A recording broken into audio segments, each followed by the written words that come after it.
మేము వచ్చాం యాక్చువల్లీ. పెళ్ళైన దొరకడా?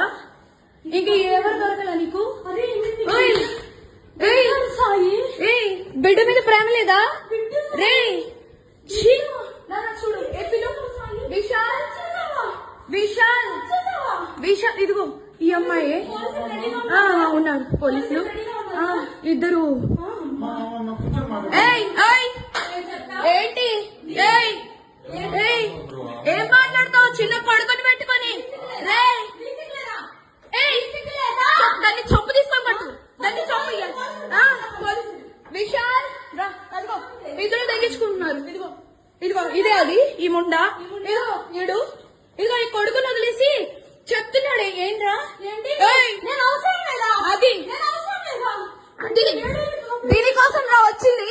రే 10 మంది వెళ్తుంది రా. అది ఏంట్రా? ఇదిగో ఈడ అసిస్టెంట్, ఈయన అసిస్టెంట్.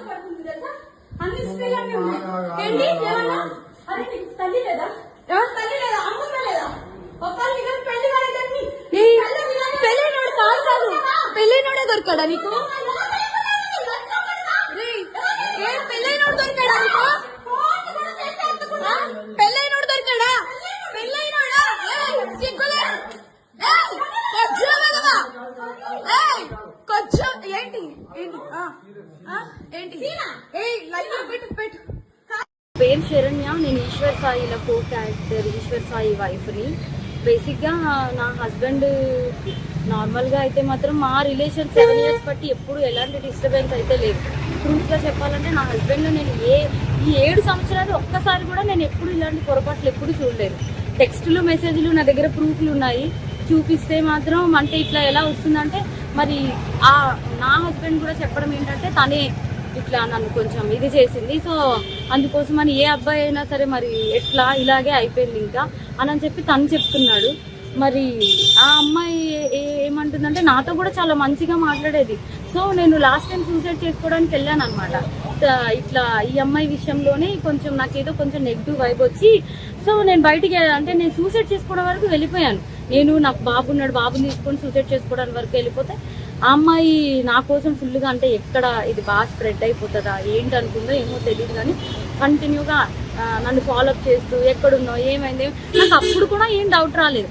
తర్వాత చూస్తే మెసేజ్లు ఇవి అవి అన్నీ చూస్తే ఇలా రావాలి, మీ అన్న రావాలి. మెయిన్ వాళ్ళిద్దరికి కలిపి ఒక ఆయన ఉన్నాడు, ఆయన రిత్విక్ అని చెప్పి వాళ్ళిద్దరు మీడియేటర్, అబ్బాయి పర్సనల్ అసిస్టెంట్ ఇద్దరికి. సో అసలు ఆ అబ్బాయి ఫోన్లో ఎన్ని టెక్స్టులు ఇవన్నీ బ్యాకప్ చేసి చూస్తే అసలు చాలా ఇదిగా ఉంది. సో నేనైతే మాత్రం కోరుకునేది ఏంటంటే నా హస్బెండ్ అయితే తప్పైపోయింది, నాకు ఒక ఛాన్స్ అయితే ఇవ్వు అని చెప్పి ఆయన చెప్తున్నారు. కానీ ఆ అమ్మాయి నుండి ఎప్పుడు నేను ఏం ఫేస్ చేస్తానో తెలీదు. కానీ ఎందుకంటే ఇప్పుడు నాలాంటి అమ్మాయికి అంతమంది ఫాలోవర్స్ ఉండి పైగా నాతో ఇంత మంచిగా ఉండి ఇంత చేసిందంటే వాళ్ళ అమ్మగారు రికార్డు కూడా ఉంది. నేను పొద్దున్న వాళ్ళ అమ్మగారికి ఫోన్ చేసి అడిగితే మా అమ్మాయి అంతే అలాగే చేస్తుంది అని చెప్పి అంటుంది. నా దగ్గర రికార్డు ఉంది. ఫోన్ స్విచ్ ఆఫ్ అయ్యేటప్పటికి నా దగ్గర ప్రూఫ్ లేకుండా ఉంది. ఆన్ చేస్తే అది కూడా ఇస్తాను.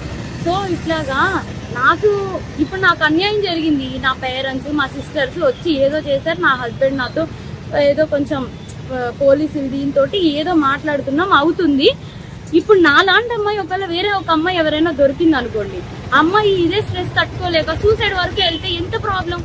నేను ఇది ఒక్కటే ఆలోచిస్తున్నా. ఎవరైనా సూసైడ్ వరకు వెళ్ళారు అనుకోండి అప్పుడు ఎంత ప్రాబ్లం ఉంటుంది. అమ్మాయికి తెలుసు నాకు బాబుని కొనేటప్పుడు నేను ఎంత డిస్టర్బ్ అయ్యాను, చాలా హెల్త్ ప్రాబ్లమ్స్ ఎలా వచ్చాయి అమ్మాయికి అన్నీ తెలుసు. ఒక ఆడపిల్ల అయ్యి ఇంకో ఆడపిల్లకి అంత త్వరగా ఎలా మోసం చేస్తుంది.